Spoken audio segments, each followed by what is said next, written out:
internet startups. We've got a great brand. We had, I think, we still have 48 million visits a month. Right, we grew to that from literally nothing. From our first sort of alpha release to friends and family was, I think, 80 people. That's all the friends I had. So we grew very quick. But despite all of that, we had some tough years within the 4.5 years that we were in existence. In fact, as evidence of that, I think this is an interesting testament. My wife and I are currently refinancing our house.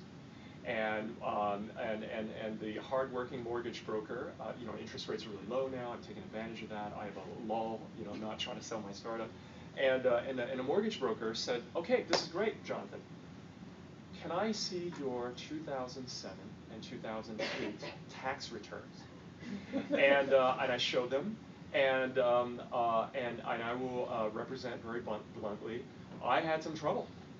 And it's because I showed huge losses as a business owner, and it took me all the way back to that time, prior to the glow of us getting sold to Google and all that stuff. They don't care about that, by the way. Mortgage lenders, they don't care about that. They don't know what to do with that. Right? No, it doesn't matter what how you express that event. They're like, does not compute, not a W-2. Anyway, that's my wife.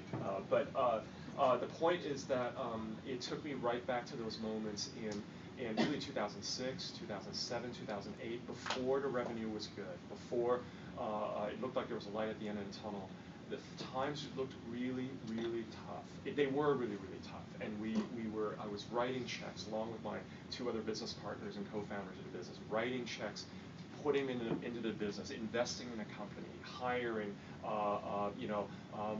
engineers who are expensive, right? Designers who are expensive, and somebody will come into your office and ask for a 401k, and you know that they're married, they've got a kid on the way, so it's tough, and I just want to say that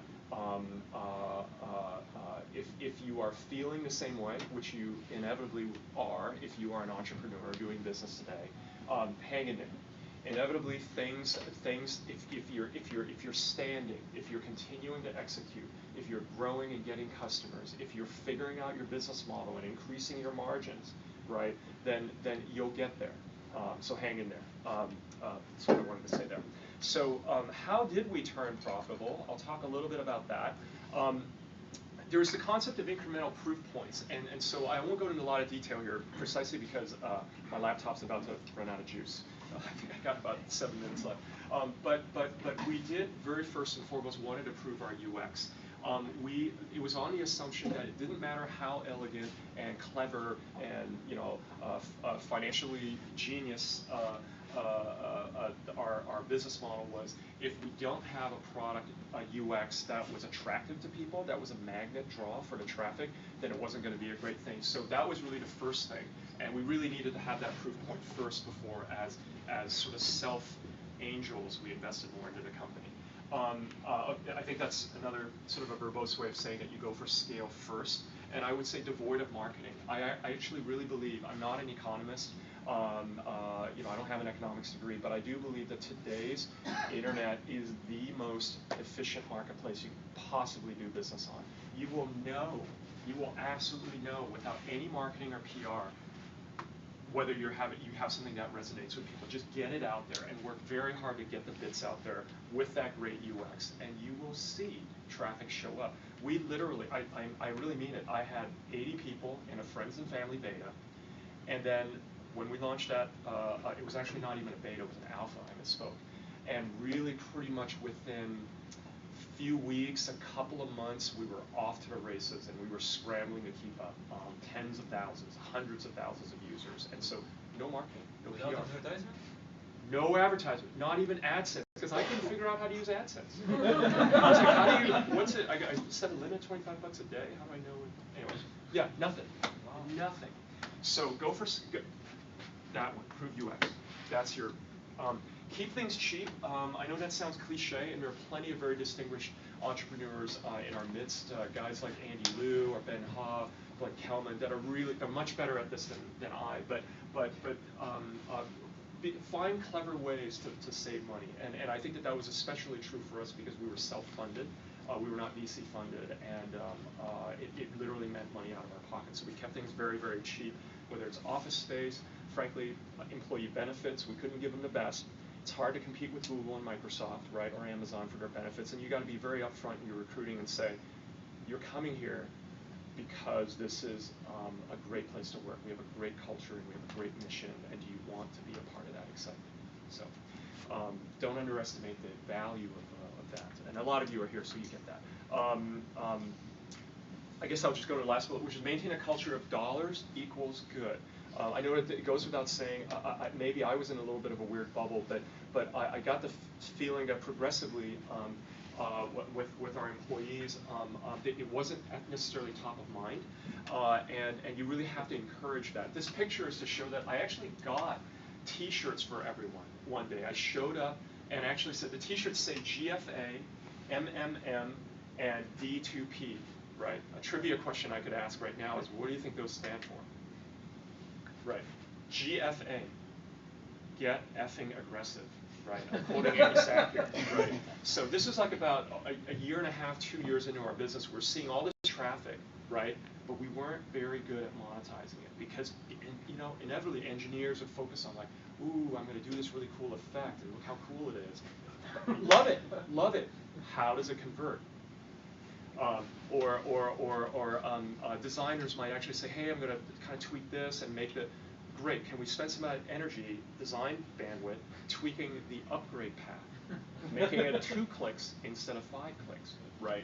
Right, so anyway, GFA, get effing aggressive, MMM was make more money, D2P was drive to profitability.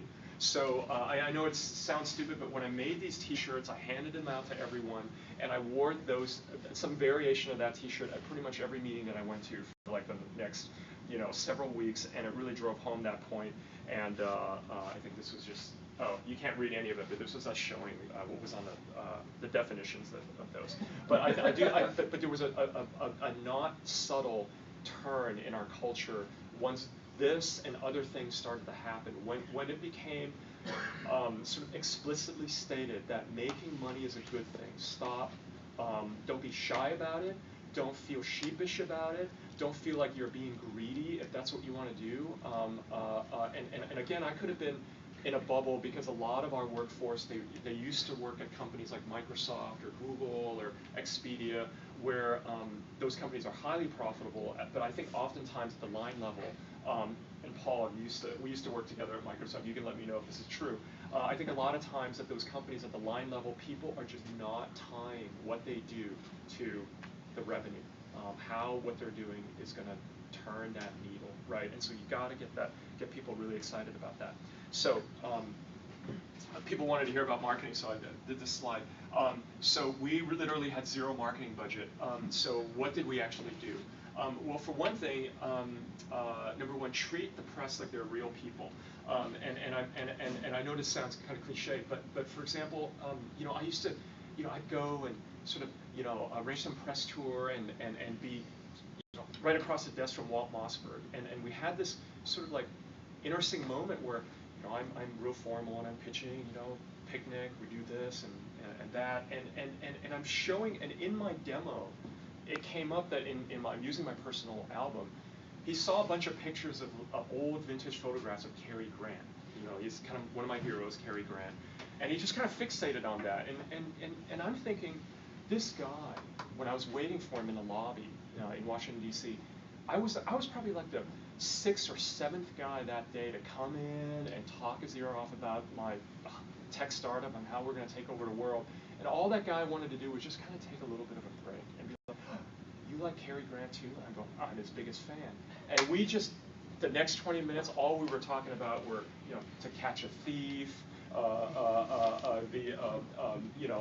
Discreet, all of these great Cary Grant classics, and we really bonded over that. And I think that sometimes you just need to interact with the press. Don't overfunction there, and sometimes it's just fine to treat people like they're real people. The moral of this story is that he's invited me back several times to talk with him. He sometimes kind of asks me interesting questions about the photo space, etc. So